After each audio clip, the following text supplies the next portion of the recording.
কাজী জাফর আহমেদ একজন বর্ষিয়ান রাজনৈতিক নেতার নাম। জন্ম 1939 সালের 1 জুলাই। বাংলাদেশের রাজনৈতিক ইতিহাসে অনেক ঘটনার সাক্ষী ছিলেন তিনি। ৭৬তম জন্ম পালনের মাত্র 2 মাসের মধ্যেই চলে গেলেন।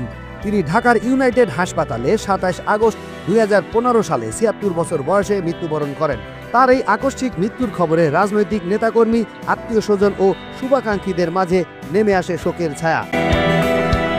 1939 সালের 1 জুলাই কুমিল্লার 14 গ্রাম উপজেলার চিওরা কাজী পরিবারে জন্মগ্রহণ করেন কাজী জাফর আহমেদ। 1989 থেকে 1990 সালে তিনি বাংলাদেশের 8ম প্রধানমন্ত্রী হিসেবে দায়িত্ব পালন করেন। এছাড়া তিনি 1986 থেকে 1996 সাল পর্যন্ত জাতীয় পার্টির সংসদীয় দলের উপনেতা ও 1989 থেকে 1990 সালে জাতীয় পার্টির সংসদীয় দলের নেতাও ছিলেন। 1986 থেকে 1996 পর্যন্ত পরপর 3 বার জাতীয় সংসদ সদস্য নির্বাচিত হন তিনি। মেধাবী ছাত্র হিসেবে কাজী জাফর খুলনা জেলা স্কুল থেকে প্রথম বিভাগে প্রবেশিকা পরীক্ষায় উত্তীর্ণ হন।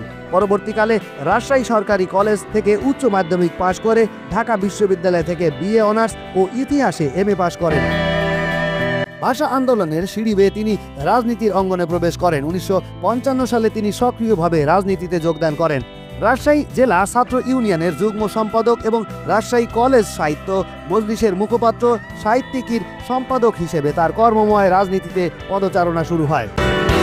কাজী জাফর আহমেদ 1959 থেকে 1961 সালে ঢাকা বিশ্ববিদ্যালয় ইতিহাস সমিতির সাধারণ সম্পাদক এবং 1960 সালে তিনি ঢাকা বিশ্ববিদ্যালয় সংস্কৃতি সংসদের সাধারণ সম্পাদক ছিলেন। তিনি 1962 থেকে 1963 সালে অবিভক্ত পূর্ব পাকিস্তান ছাত্র ইউনিয়নের সাধারণ সম্পাদক হিসেবেও দায়িত্ব পালন করেন। 1962 সালে সামরিক শাসন ও শরীফ শিক্ষা কমিশনের বিরোধী আন্দোলনের অত্যন্ত গুরুত্বপূর্ণ ভূমিকা পালন করেন তিনি।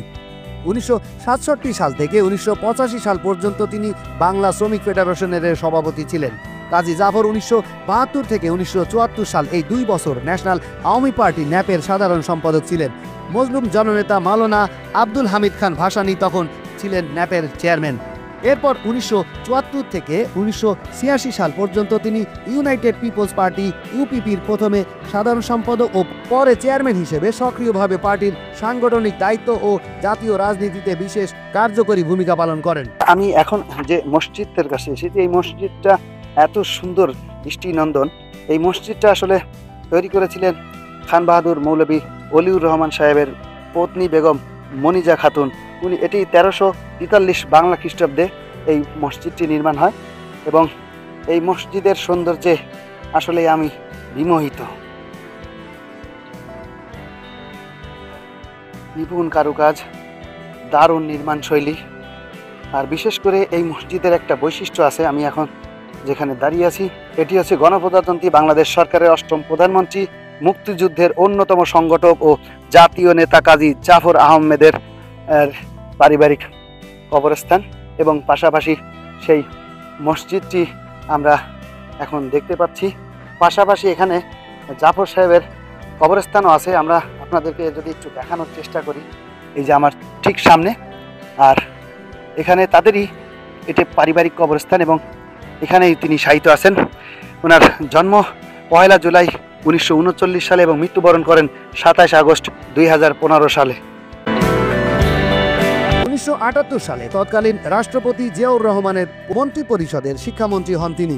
পরে 1986 সালে জাতীয় পার্টির যাত্রা শুরুর পর থেকে 2013 সাল পর্যন্ত দলটির প্রেসিডিয়াম সদস্য হিসেবে দায়িত্ব পালন করেন এ রাজনৈতিক নেতা।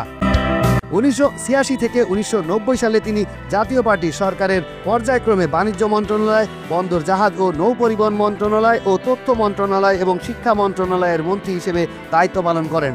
পরবর্তীতে গণপ্রজাতন্ত্রী বাংলাদেশ সরকারের উপপ্রধানমন্ত্রী ও রাষ্ট্রপতির রাজনৈতিক উপদেষ্টাও ছিলেন।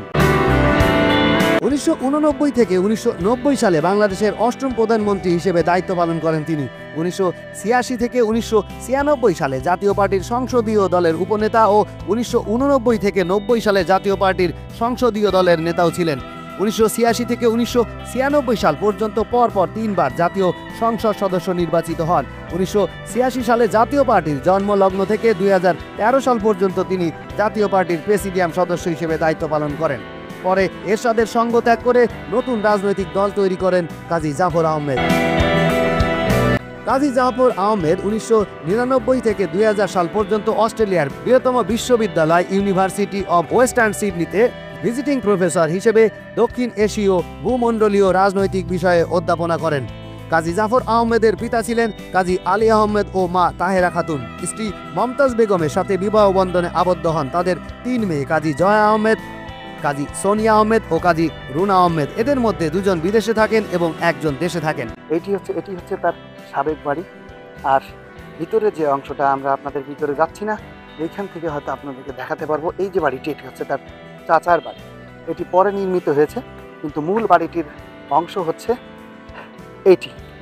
এটি সেই বাড়ি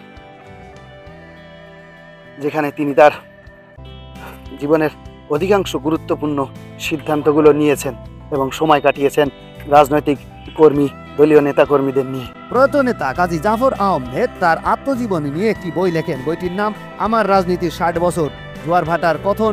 বইটি তরফদার প্রকাশনী থেকে প্রকাশিত হয়। এই বইটিতে তিনি তার সংগ্রামী আন্দোলনমুখর রাজনৈতিক জীবনের নানা অধ্যায়ের বর্ণনা দিয়েছেন। তার নিজ গ্রাম কুমিল্লার 14 গ্রাম উপজেলার চিওরা ডিগ্রি কলেজ মাঠে সর্বশেষ 8ম জানাজা শেষে তাকে বাবা কাজী আলী আহমেদ ও মা তাহেরা খাতুনের কবরের পাশে চিরশায়িত করা হয়।